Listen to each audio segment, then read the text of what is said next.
여러분 안녕하십니까? 쩐데리TV의 쩐데리입니다. 구독, 좋아요, 알람 설정까지 부탁드리겠습니다. 오늘 시장은 생각했던 것보다는 많이 안 빠진 것 같습니다. 제가 생각했을 때에는 오로지 미국 10년물 국채금리가 많이 오르면 그것이 우리 시장에 다이렉트로 악재로 좀 반영을 한다라고 저는 생각을 했는데 1.6%를 넘어서 현재 지금 시각으로 오후 9시 시간인데요. 1.6% 가까이 상승을 했음에도 불구하고 오늘 그래도 우리 시장이 뭐 약보합권 수준에서 좀 마감을 했다 라는 생각이 듭니다. 업종 차트로 보면 코스닥은 0.15% 상승을 했고요. 코스닥 일봉 차트입니다. 아울러서 코스피 같은 경우에는 조금 빠졌습니다만은 그래도 0.28%니까 그리 많이 빠지지 않은 수준의 하락으로 좀 마감을 했다 이렇게 보시면 될 것 같아요. 정말 그 이 22평선 그죠? 바로 목전에 두고 나서 살짝 눌리는 느낌.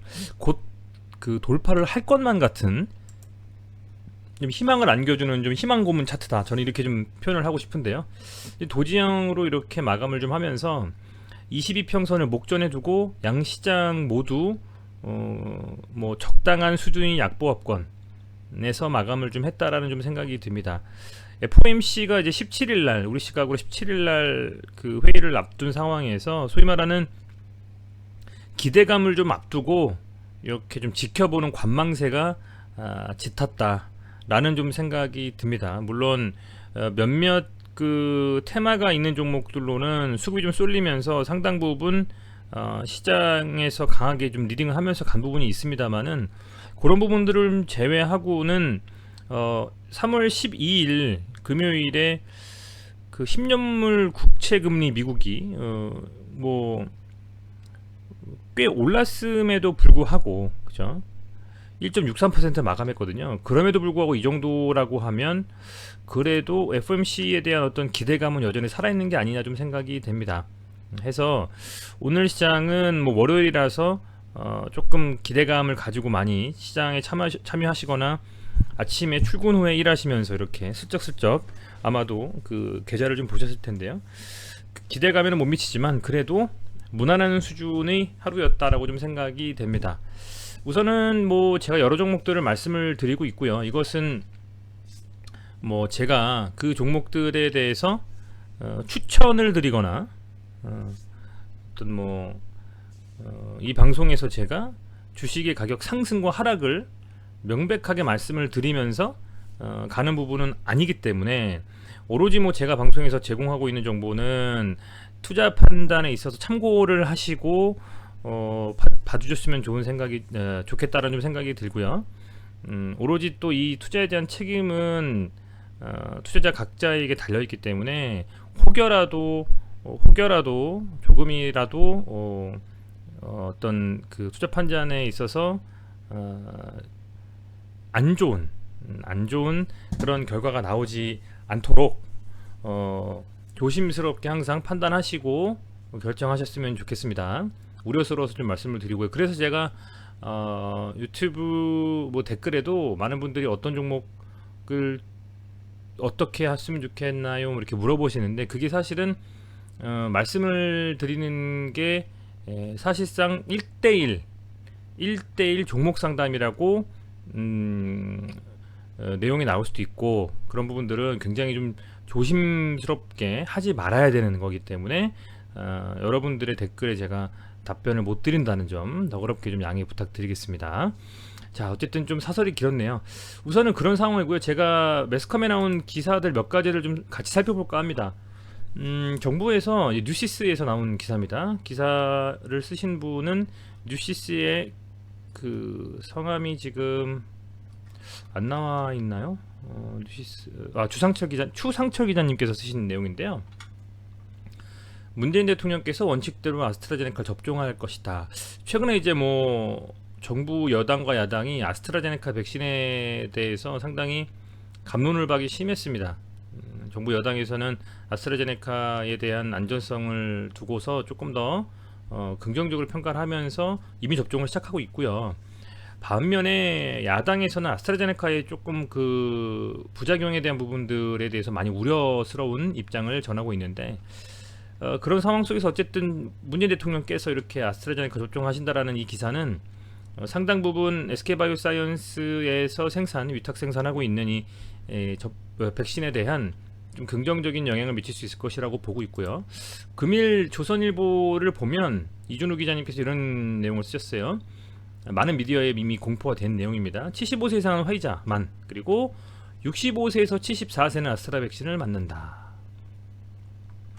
지금 보면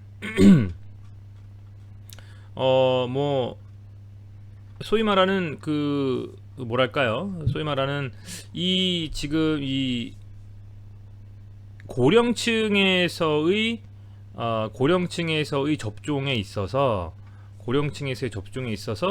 상당 부분 아스트라제네카의 백신이 좀 우려스럽다, 걱정이 된다, 좀 그런 부분들로 시장에서는 조금은 조심스럽다라는 의견이 좀 많이 있었는데, 이렇게 정부에서는 좀 적극적으로 아스트라제네카에 대한 활용에 대해서 긍정적인 부분이 있다라고 확신을 하시고 이렇게 매스컴에서 공표를 하는 것 같습니다. 그만큼 이제 곧 아스트라제네카의 백신이 4월부터 많은 분들에게 접종이 됩니다. 연세 있으신 분들께서도요. 그래서 그런 부분들이 좀 시장에서 우려하는 것과는 다르게 정부에서는 긍정적인 평가를 내리고 있다는 건 참고로 하셨으면 좋겠고, 아울러서 하나 더 말씀을 드리면 SK바이오사이언스에 대한 청약 증거금, 그러니까 SK바이오사이언스가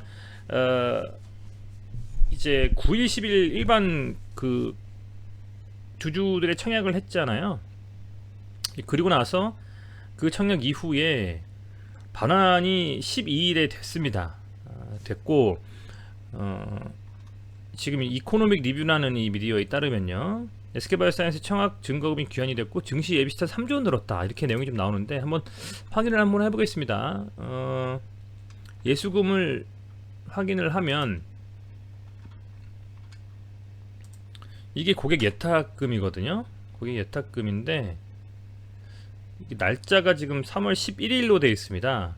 3월 12일에 예탁금, 여기 좀 급격하게 예탁금이 좀 줄었어요. 이때부터 좀 줄었는데 제 생각에는 요 기간대에 아마도 그 이슈가 아닌가 싶습니다. 아마 우리 SK바이오사이언스의 청약 대금이 좀 들어가서 그런 부분이 있는 것 같고, 그죠? 여기서 과연 이 기사대로 세게 한번 올라와 주는지 예탁금이, 그런 부분들이 좀 궁금합니다. 12일 날에 반환된 것으로 알고 있기 때문에 아직은 그게 반영이 좀 안 돼 있습니다. 그래서 이런 부분이 있는데 현재 증시자금은 예탁금은 60조 가까이, 뭐 60조에서 조금 언더로 지금 빠지긴 했습니다만 아마도 3월 12일 금요일 날의 예탁금을 체크해 보면 60조는 넘을 것 같은데, 이제 그런 상황으로 이렇게 움직임을 가져가고 있다는 점 참고로 보셨으면 좋겠고요. 그러니까 뭐 60조에서 3조 정도 줄어서 3월 10일 날에 예탁금이 좀 줄었다, 이때에 청약된 자금이 있다라고 저는 보고 있고, 이 기사에서 말씀하시는 부분도 아마 일리가 있죠. 예비시차 3조 늘었다는 부분이요. 기환했으면 3조가 좀 더 늘었겠죠.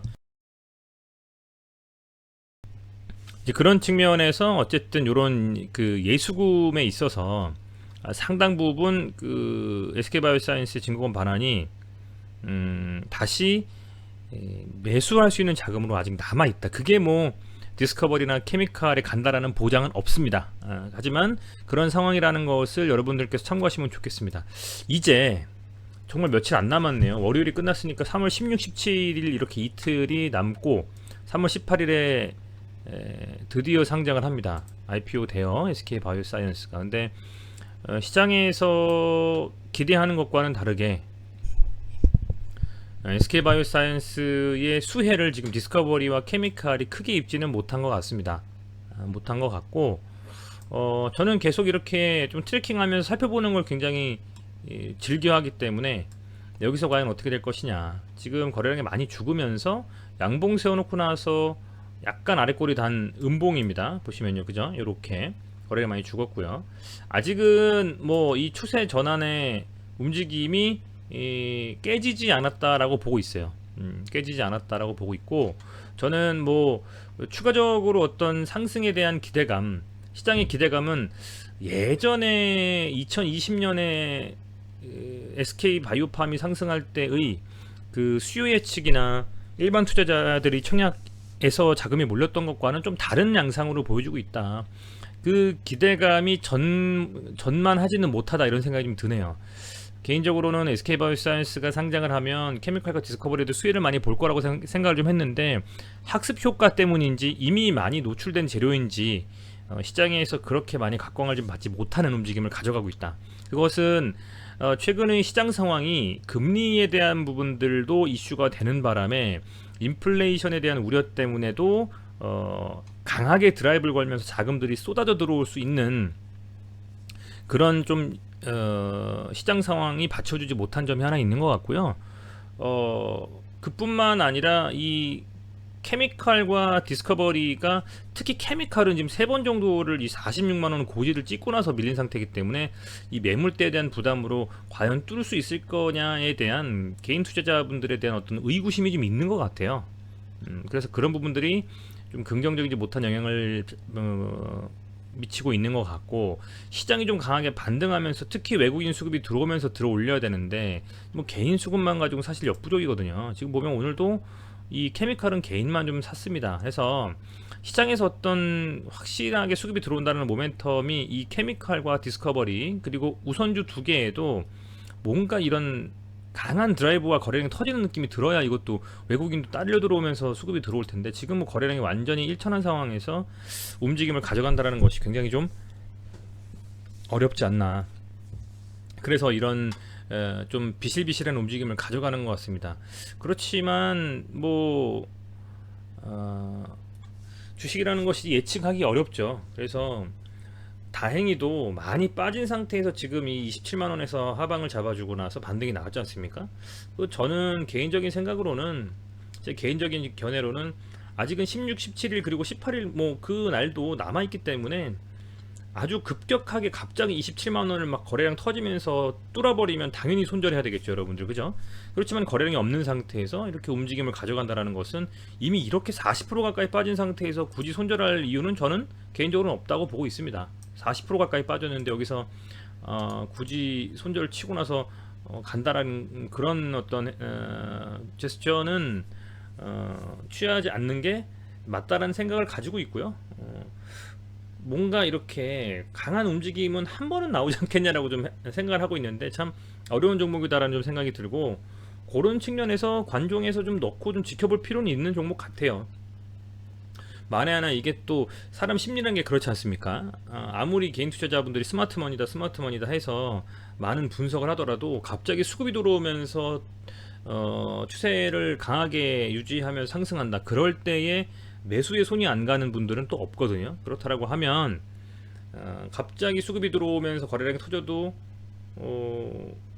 누가 이거 왜 그러지라고 하는 것보다는 이러이러한 것 때문에 가는구나 라고 납득할 수 있는 회사이기 때문에, 그런 측면에서는 좀 더 긍정적으로 볼 필요는 있겠다라고 좀 생각하고, 갑작스럽게 거래량이 완전 터지면서 수급의 이탈이 나타나면서 27만원을 깨버리는 뭐 그런 움직임만 나오지 않는다면 더 지켜볼 만한 아직은 기간은 있지 않느냐, 이렇게 좀 보고 있습니다. 3월 17일에 FOMC에 대한 회의 이슈도 있고요. 3월 18일에 바이오사이언스 상장이 되기 때문에 그런 여러가지 이슈들을 머금고 있는 상황에서 조금은 더 유연하게 대처할 필요는 있겠다라는 좀 생각을 해보게 됩니다. 자, 6만원 정도에 대한 하방을 잡고 반등이 나왔습니다. 그럼에도 7만원대, 더 나아가서는 이 7만원 후반대에 물려 계신 분들은 배고프신 상황일 것이다. 그렇다라고 하면 어떻게 할까에 대해 생각을 해보면 마찬가지죠. 지금 22평선을 코앞에 두고 나서 부침이 좀 있는 것 같아요. 하지만 스토캐스틱이라는 지표를 사용해서 본다면 아직은 과매도권에서 머물지 않고 그냥 매수를 유지하는 정도 수준의 지표를 나타내고 있습니다. 이것은 제 생각이 아니라 스토캐스틱이라는 지표에서 나타내고 있는 움직임이고요. 자, 그렇다라고 하면 디스커버리 같은 경우에는 이 회사가 꼭 바이오사이언스의 뭐 할아버지 회사, 할머니 회사라고 할까요? 모 회사의 모 회사죠. 그렇게 그것 때문에 가지 않더라도 잘 아시겠습니다만은 SK 가스, D&D, 휴비스, SK 플라즈마, 케미칼 바이오사이언스까지 상당히 많은 회사를 자회사로 두고 있습니다.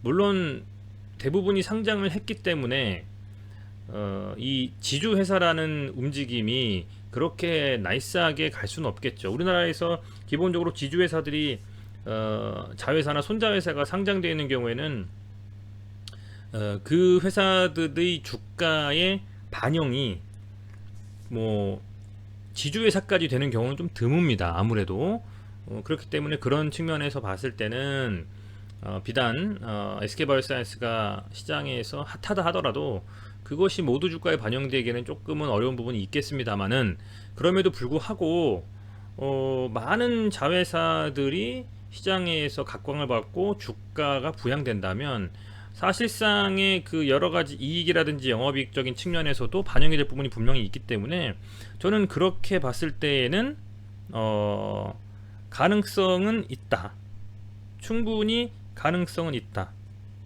라는 좀 생각이 들고, 그렇다라고 하면